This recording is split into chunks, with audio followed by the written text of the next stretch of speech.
Halina't muli po nating pakinggan at panoorin ang mga video ng Mensahero ng Silangan. Dahil sa mga video pong ito, dito po natin masumpungan ang mga kasagutan sa atin pong mga matagal ng katanungan. Tara po, panoorin po natin.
Masayang bati, mga Ophirians, ito ay isang natatanging paglalahad tungkol sa isa pang mysterious prophecy na malamang ay hindi nyo pa naririnig or kung narinig nyo man, hindi nyo pa nauunawaan. Ang daan upang matukoy ang Shangdi Mystery ay nasa ugnayan ng Ancient Aksum Kingdom ng Ethiopia dito sa misteryosong bansa na sinasabi sa hula. Ang bansang ito na may ugnayan sa Ethiopia ang magbibigay ng handog na dadalhin sa Mount Zion. Anong bansa ito? Yan ang mystery. Bibigyan namin kayo ng paunang clue bilang overview. Maire-relate nyo na rin dito ang mga kasulukuyang crisis na nangyayari sa mga bansang involved. Ang hula ay nabaon sa kawalan dahil sa pagkakawatak-watak ng buong nilalaman ng Isaiah chapter 18 kung saan ito ay nasusulat. Ibig sabihin, may mga impormasyon na wala sa King James Version ngunit nasa ibang versions. Yung mga impormasyon naman na wala sa ibang versions ay matatagpuan sa King James Version na chop-chop ang laman ng Isaiah chapter 18 at ikinalat sa iba't ibang versions ng Bible. Kailangan mong basahin ang napakaraming versions ng Biblia upang makumpleto at mabuo ang Isaiah chapter 18. Ito ang katangian ng misteryosong bansa na sinasabi sa chapter 18. Pagkukumparahin po natin ang impormasyon mula sa King James Bible at ginamit namin itong Holman Bible. Then later on pagsasamahin po natin. Ang buong chapter 18 ay mensahe para sa mga Ethiopians. Kapansin-pansin na ang Ethiopians ay inutusan na pumunta dito sa misteryosong bansa at inilarawan ang bansa na kanilang pupuntahan. Ibig sabihin, kung anong bansa ang pinuntahan ng mga Ethiopians, yun ang tinutukoy sa hula. Hawak ng mga Ethiopians ang revelation tungkol sa Shangdi Mystery. Basahin natin ang Isaiah chapter 18. Yung Holman po ang gagamitin namin dahil alam namin na bihira sa inyo ang meron nitong Bible at doon matatagpuan ang mga importanteng detalye na kailangan natin. Yung mga naka-highlight ng yellow ay mga impormasyon na hindi nyo matatagpuan sa King James para hindi malito ang mga baguhan na hindi napanood ang Seal series natin. Hindi po muna natin i-correct ang mga salitang ginamit ng Holman. Isaiah chapter 18, the Lord's message to Cush. The land of buzzing insect wings, beyond the rivers of Cush, sends couriers by sea and reed vessels on the waters. Go swift messengers to a nation tall and smooth-skinned, to a people feared far and near, a powerful nation with a strange language, whose land is divided by rivers. All you inhabitants of the world, and you who live on the earth, when a banner is raised on the mountains, look. When a trumpet sounds, listen. Tagalugin po natin. lupain ng humuhugong na mga insekto na matatagpuan sa kabila ng River of Cush at nagpapadala ng mga barko sa karagatan. Humayo kayo mga mensahero sa isang bansa kung saan ang mga tao ay matatangkad at makikinis ang balat, mga taong kinatatakutan, isang makapangyarihang bansa na may kakaibang salita, kung saan ang kanilang lupain ay pinaghati-hati ng maraming rivers or ilog. Kayong mga naninirahan sa buong mundo, kapag itinaas nila ang bandila sa tuktok ng bundok, panuorin nyo. Kapag tumunog ang kanilang trompeta, pakinggan nyo. For the Lord said to me, I will quietly look out from my place, like shimmering heat in sunshine, like a rain cloud in harvest heat. For before the harvest, when the blossoming is over, and the blossom becomes a ripening grape, He will cut off the shoots with a pruning knife and tear away and remove the branches. They will all be left for the birds of prey on the hills and for the wild animals of the land. The birds will spend the summer on them and all the animals the winter on them. Ito ang salita ng Elohim. Tahimik akong manunood mula sa aking luklukan, tulad sa nakakapasong sikat ng araw, gaya ng ulap sa tag-anihan, dahil bago ang tag-anihan, kapag ang ubas ay mahihinog na, puputulin niya ang mga suloy o shoots gamit ang matalas na tabak. Tatagpasin niya at itatapon ang mga sanga. Hahayaan niya ang mga ito sa mga ibon at gumagalang mga hayop para sa tag-init at hanggang sa taglamig. Paliwanag, ang inilalarawan dito na magtatagpas ng mga sanga kapag hinog na ang ubas ay itong misteryosong bansa na tutukuyin natin bandang huli. Ituloy natin ang natitirang bahagi ng chapter. At that time, a gift will be brought to Yahweh of hosts from a people tall and smooth-skinned, a people feared far and near, a powerful nation with a strange language, whose land is divided by rivers, to Mount Zion, the place of the name of Yahweh of hosts. Sa panahong yun, isang handog ang dadalhin kay Yahweh mula dito sa mga taong matatangkad at may makikinis na balat. Itong mga taong kinatatakutan, isang makapangyarihang bansa na may kakaibang salita na ang lupain ay pinaghahati-hati ng maraming ilog. Ang handog ay ihahatid nila sa Mount Zion, ang lugar para sa pangalan ni Yahweh, ang Elohim ng kaluwalhatian. Ano ang pakaunawa nyo sa huling talata? Ano daw ang meron? A gift, handog. Para kanino? Para kay Aba Yahweh. Itinaba na po natin ang pangalan. Kanino galing ang handog? Mula dito sa mga taong matatangkad, makikinis ang balat, may kakaibang lingwahe, isang makapangyarihang bansa na ang mainland or lupain ay pinaghahati-hati ng maraming ilog. Ngayon, ano kaya ang handog na ibibigay nitong misteryosong bansa? Hindi ito ang unang pagkakataon na maghahandog itong bansa. Ginawa na nila ito noon. Mauulit lang ulit ngayon. Tatalakayin po natin yan sa mga future videos natin kung kailan sila unang naghandog. Himayin na natin ang buong chapter. Magsimula tayo sa Ethiopia. Pansinin nyo kung gaano nakakalito ang pagkakasali ng King James Version. Woe to the land shadowing with wings, which is beyond the rivers of Ethiopia. Ano ang pagkakasali ng unang sentence? Land shadowing with wings, beyond the rivers of Ethiopia. Anong sinasabi ng Holman Bible Translation? Ganito, the land of buzzing insect wings. Malinaw ang translation na ginawa ng Holman Bible, buzzing insect wings. 100% inilarawan ni Prophet Isaiah ang locust attack sa Ethiopia na nangyari ngayong 2020. Alam nyo ba na itong si Prophet Isaiah ay maituturing nating ecologist ng Biblia?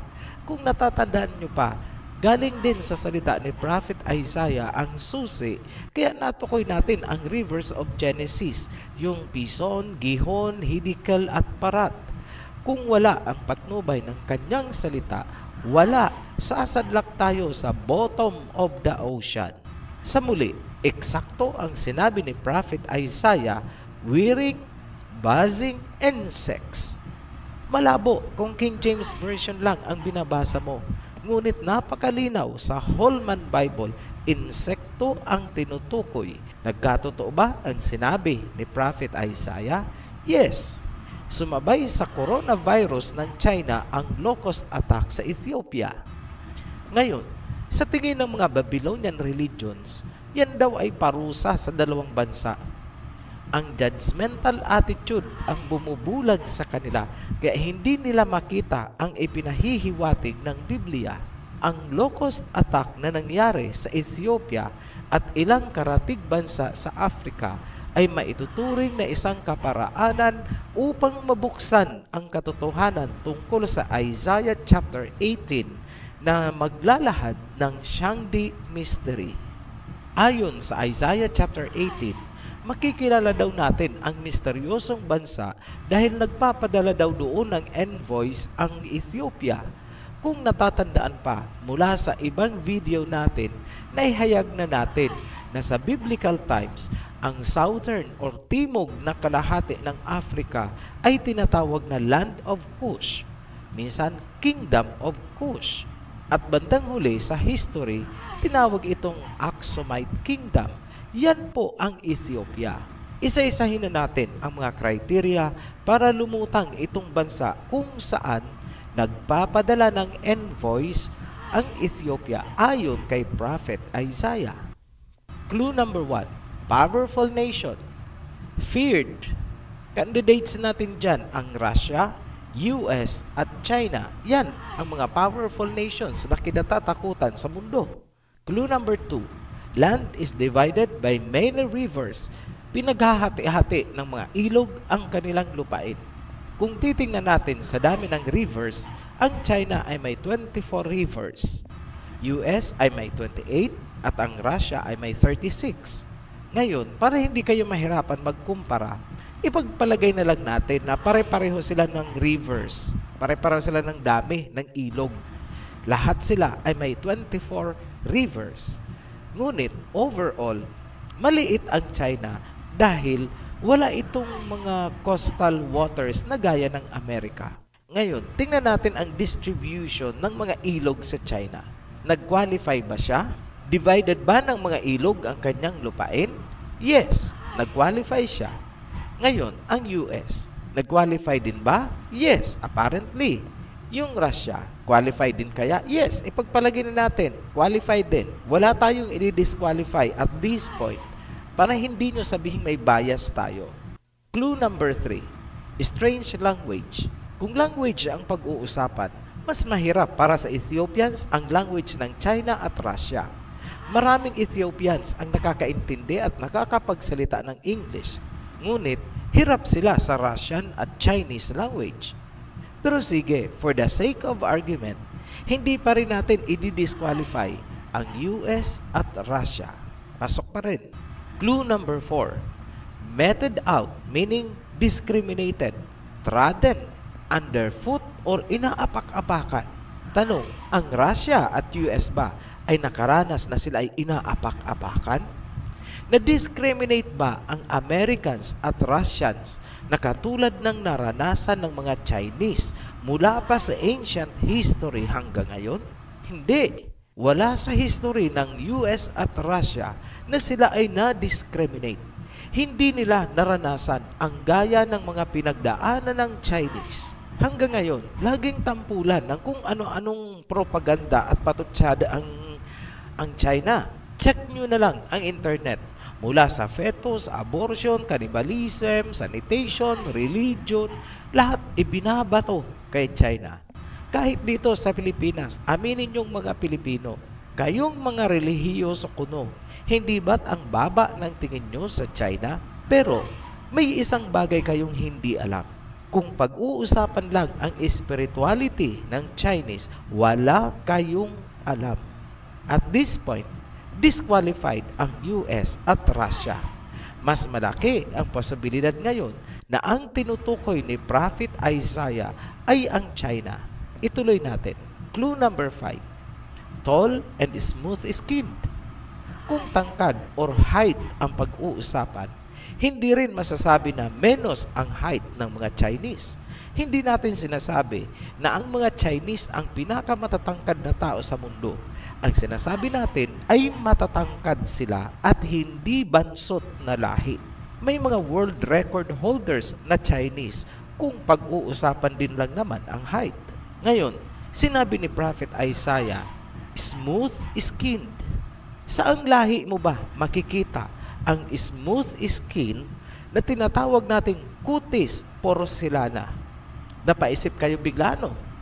Sa mga inchik po, hindi nyo yan makikita sa mga European descent dahil rough and coarse, magaspang ang mga skin ng mga Europeans.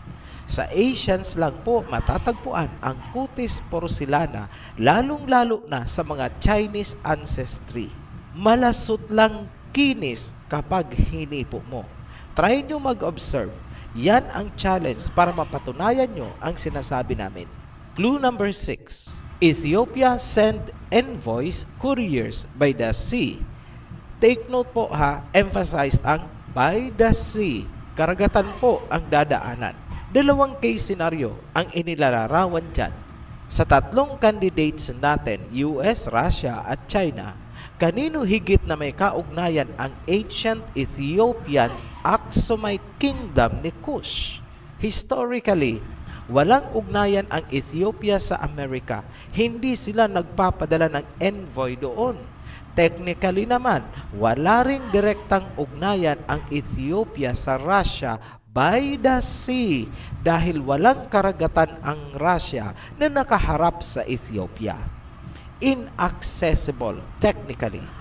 So, tanging ang China ang nagka-qualify dito. Naaalala nyo ba ang ancient maritime Silk Road, lalong-lalo na noong Yuan Dynasty? Yan ang tinutukoy ni Prophet Isaiah sa ancient history. Kaya huwag kayong magtataka kung bakit may mga blocks sa China kahit noon pang mga sinaunang panahon. Tingnan natin sa makabagong panahon. Ang pinakamalaking diplomatic envoy ng Kingdom of Kush ay pumupunta sa China. Halimbawa ay ang 2018 FOCAC Summit sa Beijing. Never na ginawa ng Ethiopian Kingdom of Kush ang ganyang pakikipag-ugnayan sa ibang bansa. Sa China lamang. Natupad ba ang hula? Yes. Isa pa, saan mas ginugustong ipadala ng Kingdom of Kush ang kanilang mga students for education? Sa China. Ayon naman sa UNESCO Statistics Office, mas gusto daw ng mga Africans na mag-aral sa China kaysa ibang bansa. Katunayan, ang former Ethiopian President Mulatu Teshome ay educated sa China. Yan ang sinasabi sa hula, go swift messengers to a nation tall and smooth-skinned. Punta kayo, humayo kayo sa bansang matatangkad at makikinis ang balat. I-summarize muna natin ang mga informasyon bago natin dugtungan para hindi kayo malito. Ito ang mga kriteria na ibinigay ni Prophet Isaiah na maglalahad kung sino ba talaga itong mga smooth-skinned people na maghahandog sa Elohim. Number 1, feared far and near, powerful nation. China, qualified? Yes. US, qualified? Yes. Russia? Yes. So wala po tayong tinanggal. Criteria number 2, land is divided by many rivers. Hinahati daw ang lupain ng maraming ilog. China, qualified? Yes. US, sige. Yes. Russia, qualified? Yes. Strange language, kakaibang lingwahe. Yes. I-qualify na po natin lahat. Criteria number 4, terrible beginning, meted out and trodden down underfoot. Inaapak-apakan, dinidiscriminate. China, qualified? Yes. US, no. Kahit kailan, hindi na discriminate o inapak-apakan ng sinuman ang US. What about Russia?